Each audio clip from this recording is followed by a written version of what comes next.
Hey, welcome to Village Church Sermon Q&A. Pastor Michael here with you. I'm in the studio with Pastor Craig and Pastor Alex. And on what day was it that we preached, guys? It was August 15th, 2021. We're in a series on the tabernacle, and we talked about fundraising for the tabernacle. And so the three of us have had a lively discussion about fundraising. So I've got a question for you guys. Let me set the foundation. The question is, are there unbiblical methods of fundraising? And here's what we can just agree on.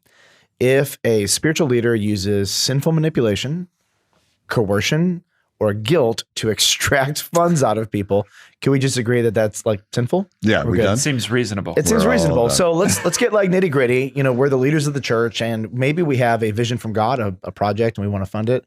So you had some stories actually, and maybe they can like draw out some points. I know you have a couple, and I've just got one that I'll share, but there's about 1,000. And yeah, the tip of my so my wife worked for a person who actually has not returned to church because of this experience.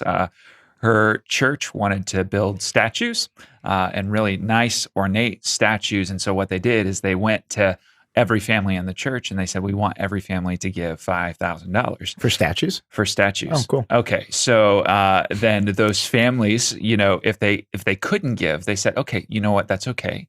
You can take out a loan for $5,000 and give it to the church and then just pay back the loan over time. So that seems manipulative and coercive. What were the statues of? Were they fish? I'm sure they were saints or so it was a Catholic church. Okay. Right? Yeah. So saints or Mary or I'm not exactly sure what the statues were of, but they wanted to build statues.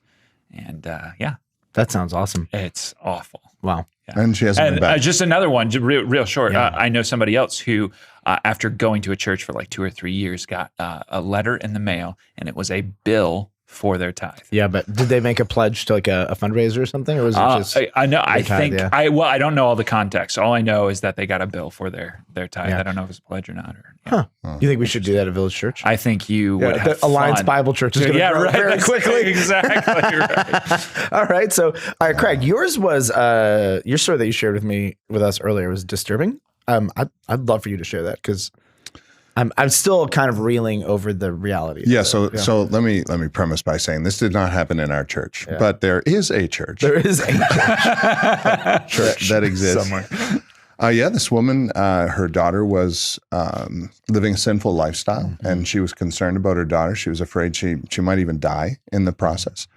And then she would be in danger of, she thought maybe, she wasn't right with the Lord. Obviously, she might go to hell. It sounds like a great time to extract money out of it. Well, there's opportunities. Right. Never let out opportunity. Anyway, so she went to her religious leader, and he gave her a price list and said if she gives these certain amounts that she could guarantee her daughter would be in at least purgatory, and then other certain amounts, maybe she'd have a better chance of getting her into heaven. Oh my goodness! I've never heard anything like that. Lord Jesus. I mean, until this.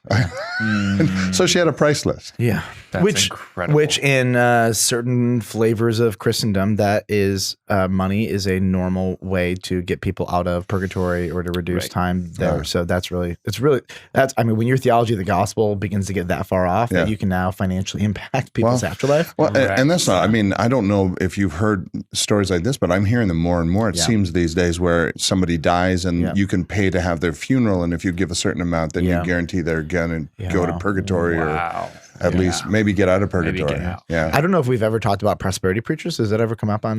We've maybe a few times. You know what I mean? But that's like fundamentally. I mean, it is coercive. It's manipulative, and they hold a carrot out that you actually never get. But I shared. It's so funny because there are so many illustrations that I could not share because it's like you can't talk about people when they're alive. You gotta wait till they're dead kind of principle.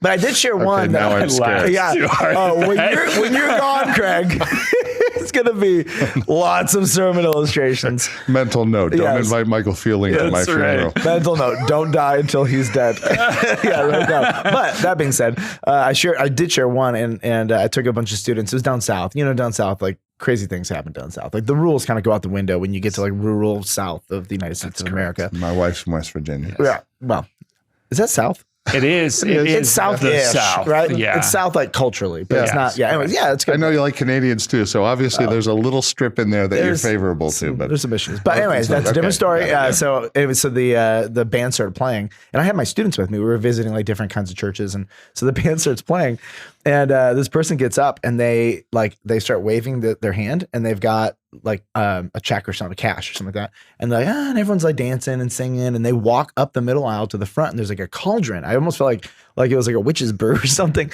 and he puts in the cauldron, everyone's applauding, and another person gets up, and they're like, they got like a check, and they're walking, and everybody gives their tithe by walking down. And it was funny because in my sermon I said, I imagine somebody comes up with like a blank envelope, and they're like, ah, la, la, la. They put it in. But like the social coercion, you know what I mean? And then like, don't let your left hand know what your right hand is doing.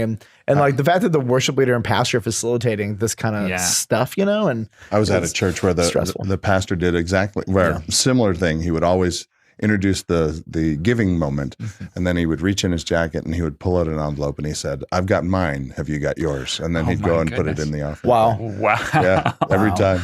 So can we like agree? We understand why people have PTSD.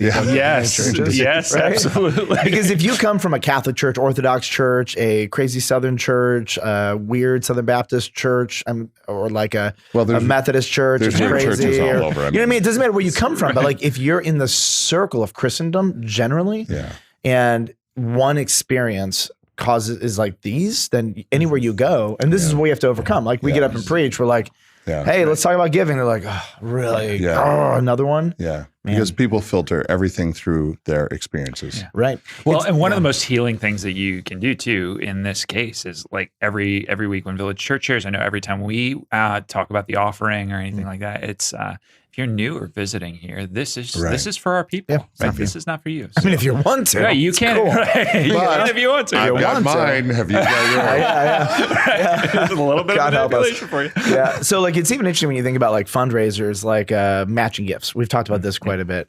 Matching gifts can be fine. Like somebody might have the gift of generosity and they're like, I see what the Lord's doing. I want to accelerate that. Yes. And then, but sometimes though, people can use these things to manipulate and you don't want to do that. But as a church, we get to be above that and be wise with that. So God willing, we bring healing and redemption. That was one of my so what's is I hope your time at Village Church brings healing and redemption to this. That's good. So that's our prayer. So we have many more sermon Q&As coming up for you. I hope you enjoyed our antics and tip of the iceberg of crazy stories from crazy pastors.